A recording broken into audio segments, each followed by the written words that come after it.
Take one more phone call. That's it. 561. Calling from a 561 area code. Who's this? Where are you calling from?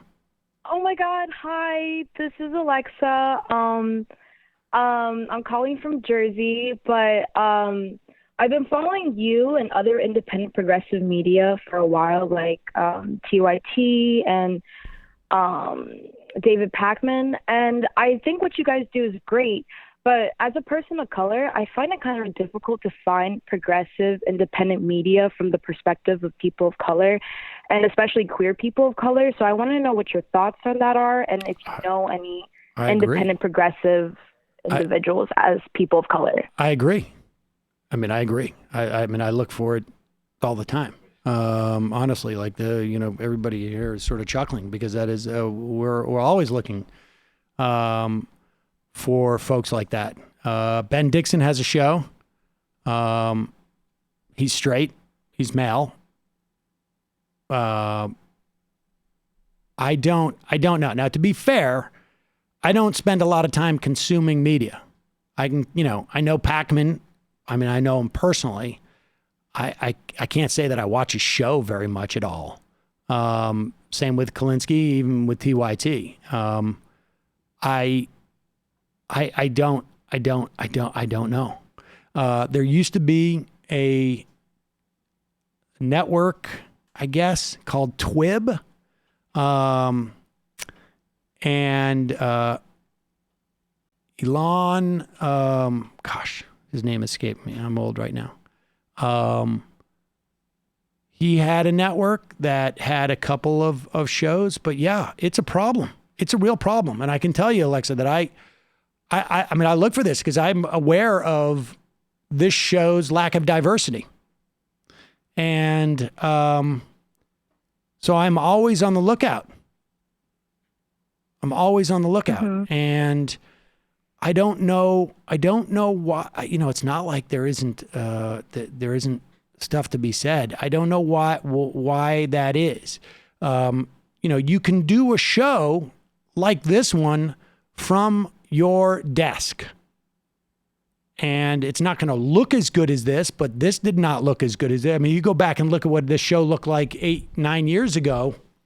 And I was already, coming from, radio.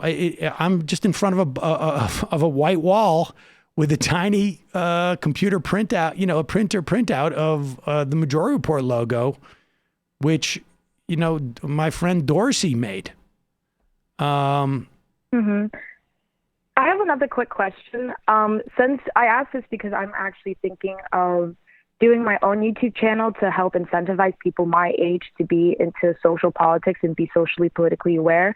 But my biggest question is, you produce content every single day. You're on at 12 p.m. Eastern every day. And I'm wondering, how do you just start? Because obviously it's a one-man job I'm doing right now, so I'm not going to be doing this every day like you are. But I really want to produce content to make it digestible for people my age, and I just don't know where to start, I guess. Send me an email at majorityreporters@gmail.com. Okay, thank you so much. Wow, I'm actually really surprised that you answered my call, and I've been waiting, and it's really great to hear that you answer your callers, especially I've called other shows, and I've been really degraded since I'm only 19, but I really appreciate your honesty, especially in even viewing your own crew with the lack of diversity, because I really am trying to find this to help all my friends and people that I talk to who are people of color be into progressive independent media. Yeah, to a large extent, to be honest with you, a big part of my personal project is to try and grow more of this type of media. And it's hard. We don't have, huge resources to do it. I try and do it to the extent that we can, but yes, I want to say, first of all, you should email us at majorityreporters@gmail.com and happy to talk to you about this stuff and more. But I would just say to anybody out there too, if you know of shows that you think that we should be aware of and we can help promote in some fashion, email us. There are some shows that I think are not not good, not just in terms of like, I'm not so worried about sort of the production style or the performance, but just in terms of like the messaging, I don't think is good, and I won't necessarily promote those. But I'm pretty open, and any way we can help people, we will do it. So you send us an email, but other people, feel free, majorityreporters@gmail.com. If you think there's shows I should check out, by all means, please. Yeah, at me at Twitter too. And I would just say to anybody generally. Thanks, Alexa. On the production side of stuff. Thank you so much. Yeah, just start doing stuff because you're not gonna get the production down to your satisfaction until you've done it for like a year probably. I broadly speaking, even outside of the political realm, just in any type of project, any type of business, I have come to the conclusion that doing it is better than doing it right. You can do it in the world that we live in now. I'm pretty conservative with this stuff, not ideologically, but in terms of like how quickly I'll grow. I had a PowerPoint presentation on how to go out and raise money for this, and I was just very reluctant. For whatever my own psychological issues, I don't feel comfortable doing that. And you launch, and if you are thoughtful and you work hard at it and you focus on the things that are important, over time, you will get the resources that'll allow you to put it back into the business and to, up your production value. And the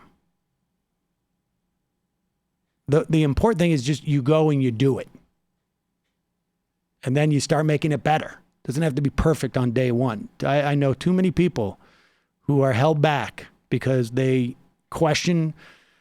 It's not even just endeavors like this. It's like any small, entrepreneurial endeavor. Sometimes you just gotta jump into it and go like, I don't know what the temperature of the pool is. It may be shocking when I get in there, but I'll get used to it. And then if I don't like it, I'll get out. That's going to be the name of my book, my business book. If I don't like what the pool feels like, I'll get out. That's it for phone calls, folks. Sorry. Apologies.